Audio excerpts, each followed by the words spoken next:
Lalu kemudian kita juga sudah menyiapkan bahan. Ini kawanku. Nah, dan buah sudah misah.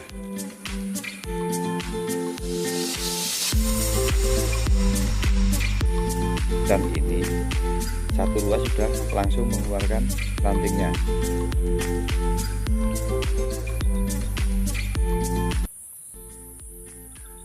Oke, assalamualaikum warahmatullahi wabarakatuh kawanku.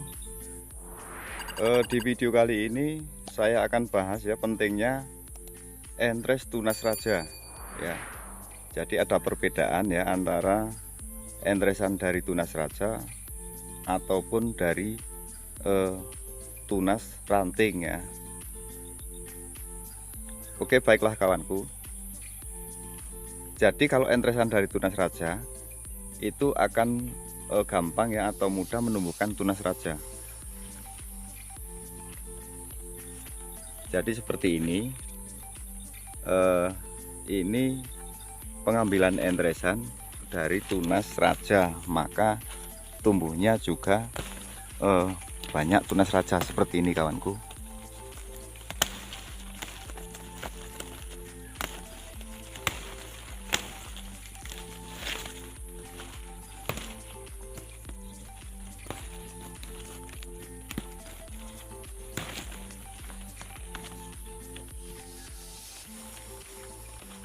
Oke, baiklah kawanku.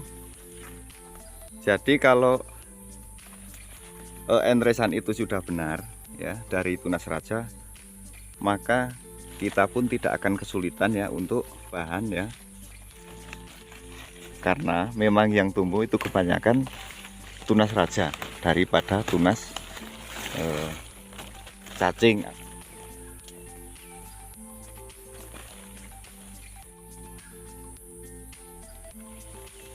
Oke, baiklah kawanku ya.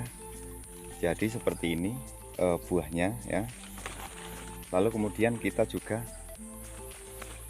sudah menyiapkan bahan.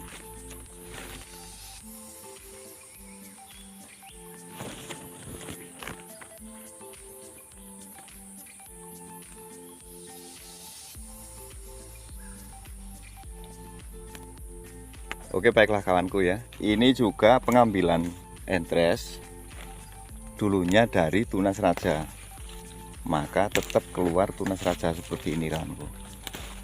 Jadi kita akan gampang ya untuk memilih tunas ingon, karena memang yang keluar yaitu adalah tunas-tunas raja.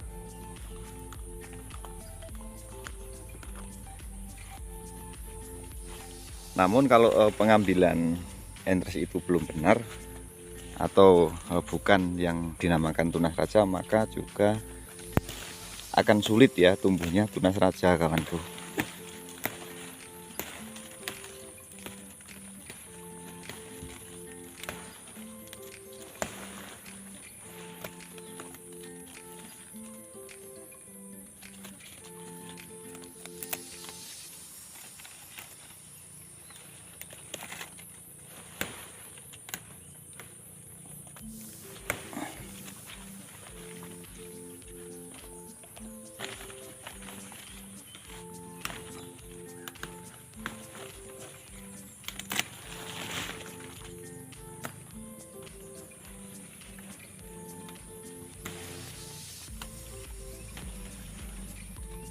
Oke, baiklah kawanku ya. Jadi seperti ini. Ini yang memang dulunya ya untuk pengambilan entres dengan tunas raja, sehingga akan sangat mudah menumbuhkan tunas raja seperti ini kawanku ya.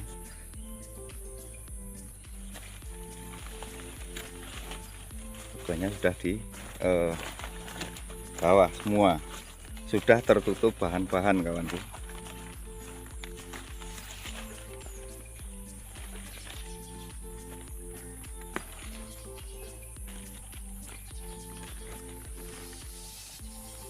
Oke, baiklah kawanku. Jadi untuk ingon ya, ini saya simpan 1, 2, 3, 45 ya.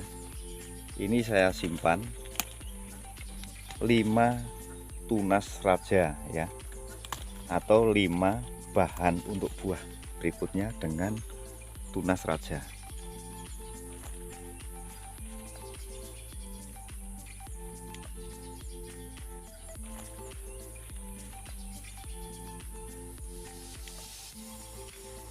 Oke, baiklah kawanku ya. Jadi menurut saya, kalau masalah ingon itu bisa 4 tunas raja atau bisa sampai 6 tunas raja. Yang penting nggak saling numpuk ya.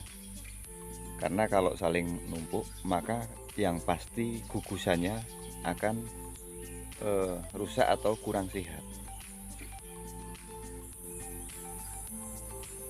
Oke, baiklah kawanku. Jadi yang seperti ini sambungan di bulan 1 dengan tunas raja. Maka yang keluar juga tunas raja.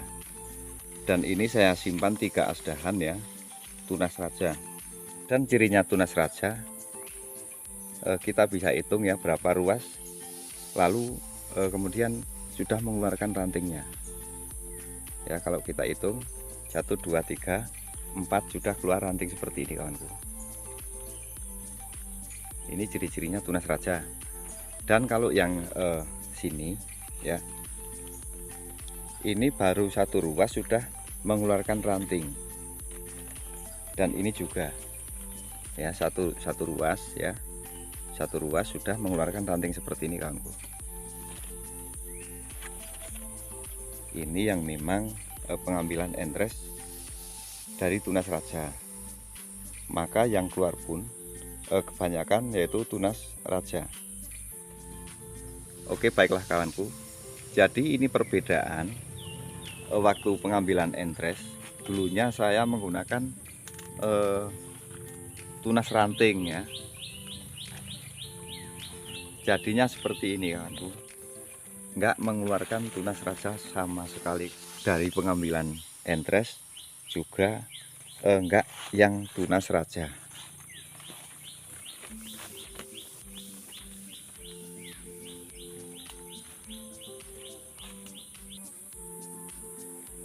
Oke, baiklah kawanku ya.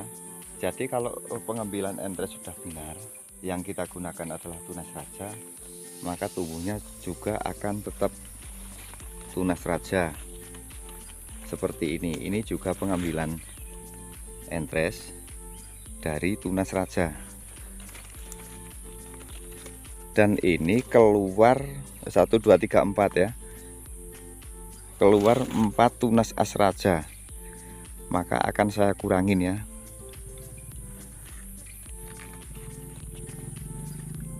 Akan saya potong 1. Ya, kita ambil supaya ini bisa mendapatkan rongga.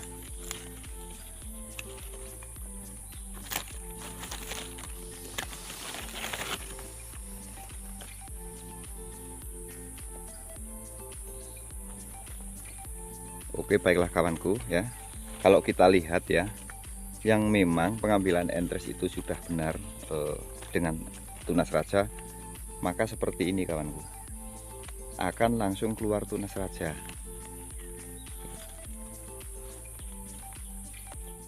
Dan ini 1 ruas sudah langsung mengeluarkan rantingnya, membuktikan ya bahwa ini memang tunas raja kawanku.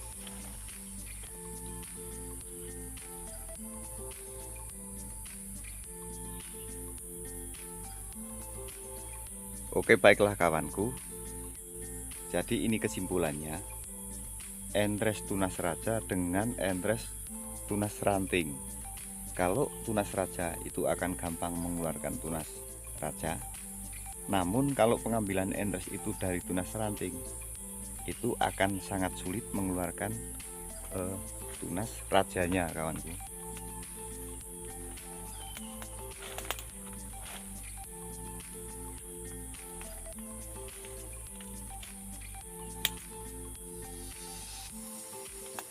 Oke, baiklah kawanku, bukannya saya menggurui.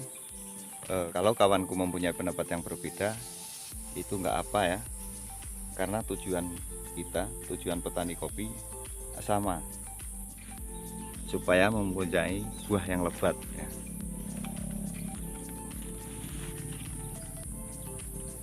Oke, baiklah kawanku, saya kira video hari ini sampai di sini dulu. Saya akhiri.